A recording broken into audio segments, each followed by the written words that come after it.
ओम श्री गणेशाय नमः। नमस्कार दर्शकों, मार्तंड ज्योति संस्थान की तरफ से आप सभी का स्वागत है आज के इस विशेष कार्यक्रम में। आज हमारी चर्चा का विषय है गुरुदेव का राशि परिवर्तन। गुरुदेव 20 नवंबर 2020 को मकर राशि में प्रवेश करने जा रहे हैं। गुरु 6 अप्रैल 2021 को कुंभ में प्रवेश करेंगे और 14 सितंबर 2021 को पुनः वक्री होकर मकर में प्रवेश करेंगे और 21 नवंबर 2021 को फिर कुंभ में चले जाएंगे। गुरुदेव मकर राशि में जाने पर गुरु सबसे पहले सूर्य के नक्षत्र उत्तराषाढ़ा में प्रवेश करेंगे। उसके बाद चंद्र तथा मंगल के नक्षत्र में भ्रमण करेंगे। नवमांश राशि में बृहस्पति मकर राशि से लेकर कन्या राशि तक क्रमशः भ्रमण करेंगे। मकर राशि में गुरु का प्रवेश नीच राशि में होगा, परंतु मकर राशि के स्वामी शनि के साथ युति होने से नीच भंग राजयोग का निर्माण होगा, जो कुछ राशि के लिए विशेष फलदायी होगा और कुछ राशि के लिए नुकसानदायी होगा। अब हम बात करते हैं गुरुदेव के बारे में। वैदिक ज्योतिष में बृहस्पति अर्थात गुरु को काल पुरुष के ज्ञान का प्रतीक माना गया है। सनातन धर्म के पौराणिक मान्य ग्रंथ में भी बृहस्पति को देवों के गुरु के रूप में स्थान प्राप्त है। वैदिक ज्योतिष में गुरु को अमृत समान माना गया है। गुरु अन्य सभी ग्रहों में सबसे विशाल और विस्तृत है। उन्हें सूर्य की एक परिक्रमा पूर्ण करने में लगभग 11 साल और 9 महीने का समय लगता है। वही एक राशि का भ्रमण पूरा करने में उन्हें लगभग 13 महीने का समय लगता है। 20 नवंबर 2020 को गुरु राशि परिवर्तन कर धनु से मकर राशि में प्रवेश करेंगे। मकर पृथ्वी तत्व की मूलभूत नकारात्मक राशि है और इसके स्वामी शनि हैं। वैदिक ज्योतिष के अनुसार गुरु कर्क में उच्च स्थान प्राप्त करते हैं और मकर में नीच। गुरुदेव को ज्योतिष में सबसे अधिक शुभ ग्रह माना जाता है। गुरुदेव को ज्ञान, बुद्धि, विद्या, संतान, मांगलिक कार्य, धन दौलत, घर, रोजगार आदि का कारक माना जाता है। अगर जन्म कुंडली में गुरु अच्छी स्थिति में होते हैं तो जातक को जीवन में अनेकों उन्नतियां मिलती हैं। उस जातक को शिक्षा, घर, धन, संतान का पूर्ण सुख मिलता है। अगर जन्म कुंडली में गुरु की स्थिति अच्छी नहीं है तो इसके विपरीत परिणाम देखने को मिलते हैं।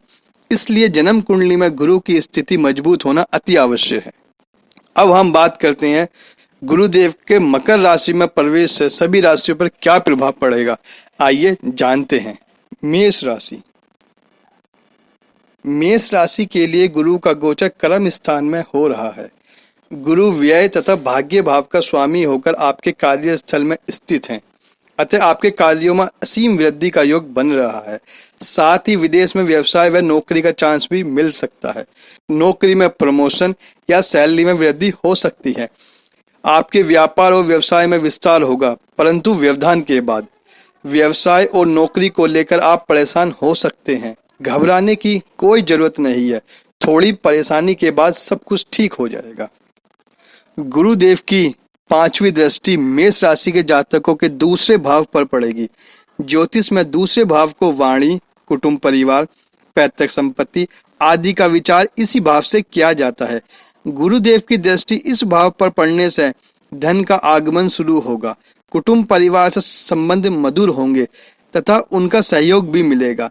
परिवार में कोई मांगलिक कार्य होने के बहुत अच्छे योग बन रहे हैं। यहाँ तक कि कुटुंब परिवार में कोई नया सदस्य आ सकता है। गुरु यहाँ पर मेष राशि के जातकों की वाणी में मिठास घोल देंगे। गुरुदेव की 7वीं दृष्टि चतुर्थ भाव पर पड़ेगी। चतुर्थ भाव को ज्योतिष में माता, भूमि, भवन, सुख सुविधा आदि का भाव कहा जाता है। गुरु की दृष्टि इस भाव पर पड़ने से भूमि, भवन, वाहन लेने के अच्छे योग बनेंगे। माता का सहयोग मिलेगा। जो माता को कुछ समय से शारीरिक कष्ट मिल रहे थे, अब उसमें सुधार होना शुरू होगा, क्योंकि गुरु की दृष्टि में अमृत होता है। घर में सुख सुविधा की वस्तुओं में वृद्धि होती दिखाई पड़ रही है। गुरुदेव की 9वीं दृष्टि छठे भाव पर पड़ेगी। छठे भाव को रोग, शत्रु, ऋण आदि का भाव कहा जाता है। इस भाव पर गुरु की दृष्टि पेट संबंधित रोग दे सकती है। कर्जा बढ़ सकता है। यहाँ तक कि शत्रु पक्ष से भी कोई न कोई नुकसान होने के दुर्योग बन रहे हैं। इसलिए अपने खर्चों पर थोड़ा कंट्रोल रखें और अपने स्वास्थ्य का विशेष ध्यान दें। योग, मेडिटेशन आदि जरूर करें। इस गोचर में किसी को भी अपनी गारंटी पर कोई कार्य न कराएं, जैसे कि किसी की गारंटी लेना, किसी को पैसा दिलाना तो उसमें गारंटी लेना, या किसी की बेल की गारंटी लेना, ऐसी गारंटी नहीं लेनी है, अर्थात बड़ा नुकसान होने के योग है। इस बात का विशेष ध्यान दे, मामा पक्ष को भी कोई कष्ट होता दिखाई पड़ रहा है। वृषभ राशि। वृषभ राशि वालों के लिए गुरु का गोचर आपके भाग्य स्थान पर होगा। गुरु की यह स्थिति आपके लिए शुभ फलदायी साबित होगी। गुरु आपके भाग्य में वृद्धि करेंगे। गुरु लाभ तथा अष्टम स्थान का स्वामी है तथा भाग्य स्थान में गोचर कर रहे हैं, अतः आपके अंदर धनार्जन के प्रति उत्साह और विश्वास को बनाए रखेंगे। व्यवसाय और नौकरी में सफलता मिलेगी। संतान का सुख मिलेगा। पिता से लाभ मिल सकता है। लॉटरी लग सकती है। धार्मिक पुस्तकें पढ़ने तथा कार्यों में रुचि बढ़ेगी। तंत्र मंत्र में विश्वास बढ़ेगा। गुरुदेव की 5वीं दृष्टि लगन भाव यानी प्रथम भाव पर पड़ेगी। प्रथम भाव को जातक का स्वास्थ्य, मान सम्मान, शरीर, रंग रूप, ज्ञान, विवेक आदि का भाव कहा जाता है। इस भाव पर गुरु की दृष्टि पड़ने से आपकी पर्सनालिटी में निखार आएगा। सोच अच्छी होगी। स्वास्थ्य ठीक रहेगा। लोग आपकी ओर आकर्षित होंगे क्योंकि गुरु की दृष्टि वृषभ राशि वालों के अंदर आकर्षण पैदा करेंगे।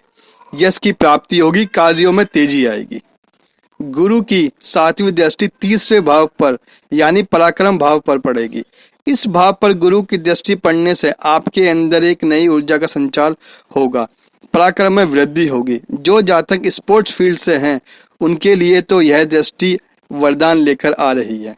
गुरु की दृष्टि पड़ने से टीम में सिलेक्शन होना लगभग तय है। लेखन कार्य में भी रुचि बढ़ेगी। जो लोग लेखन कार्य में जुड़े हैं या जो लोग लेखन कार्य से जुड़े हैं उनके लिए यह गोचर बहुत अच्छा साबित होगा। छोटे भाई बहनों का साथ मिलेगा। छोटी छोटी यात्राएं भी करनी पड़ेगी जो आपके लिए लाभकारी साबित होगी। गुरुदेव की 9वीं दृष्टि पंचम भाव पर पड़ेगी। पंचम भाव को संतान, बुद्धि, विद्या, शिक्षा, लव लाइफ, मांगलिक कार्य, ननिहाल पक्ष आदि का विचार इसी भाव से किया जाता है।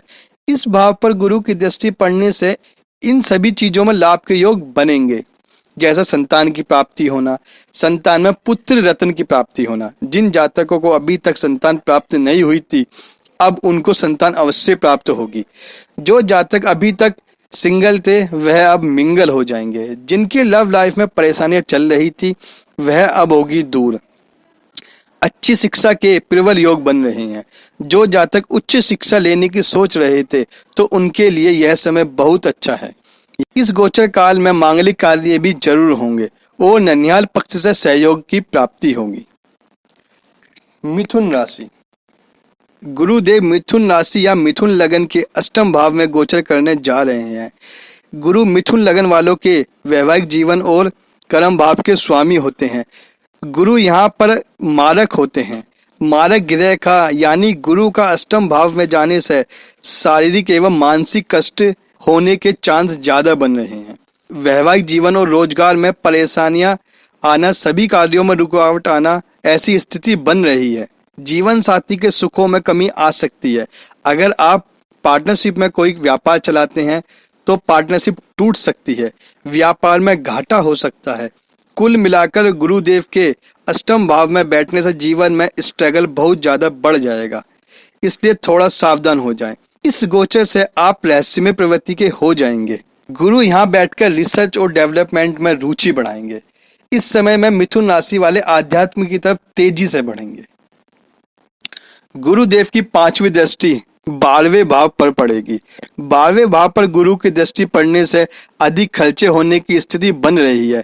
यहाँ खर्चे दवाई गोली, कोर्ट कचहरी आदि में हो सकते हैं। कोई भी ऐसा कार्य न करे जिसके कारण कोर्ट कचहरी के चक्कर काटने पड़े। गुरुदेव यहाँ पर बहुत सी यात्राएं भी करा सकते हैं। व्यापार के कारण जो यात्राएं होगी उसमें थोड़ी सावधानी बरतें। इस गोचर काल में विदेश से लाभ हो सकता है। गुरुदेव की 7वीं दृष्टि दूसरे भाव पर पड़ेगी। दूसरे भाव को कुटुंब, परिवार, धन, पैतृक संपत्ति, वाणी, प्रारंभिक शिक्षा आदि का विचार इसी भाव से किया जाता है। इस भाव पर गुरुदेव की दृष्टि से जुड़ा हुआ धन खर्च हो सकता है। इस गोचर काल में अपने कुटुंब परिवार वालों के साथ संबंध अच्छे बनाए रखें तथा उनके साथ घुल मिलकर रहें और अपनी वाणी पर नियंत्रण रखें। किसी को कोई ऐसी बात न बोले जिससे किसी को कोई ठेस पहुंचे। बोलने से पहले सोच विचार अवश्य करें तथा सात्विक भोजन करें। प्रारंभिक शिक्षा को शुरू करने में कुछ बाधा आ सकती है। गुरुदेव की 9वीं दृष्टि चतुर्थ भाव पर पड़ेगी। चतुर्थ भाव पर दृष्टि पड़ने से भूमि भवन वाहन लेने के योग बनेंगे, लेकिन भूमि लेते समय सावधानी बरतें। जल्दबाजी में कोई कार्य न करें। आशा करता हूं आप सभी को हमारे द्वारा दी गई जानकारी अच्छी लगी होगी।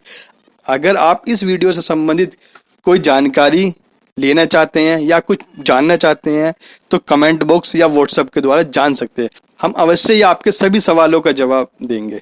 नमस्कार, धन्यवाद।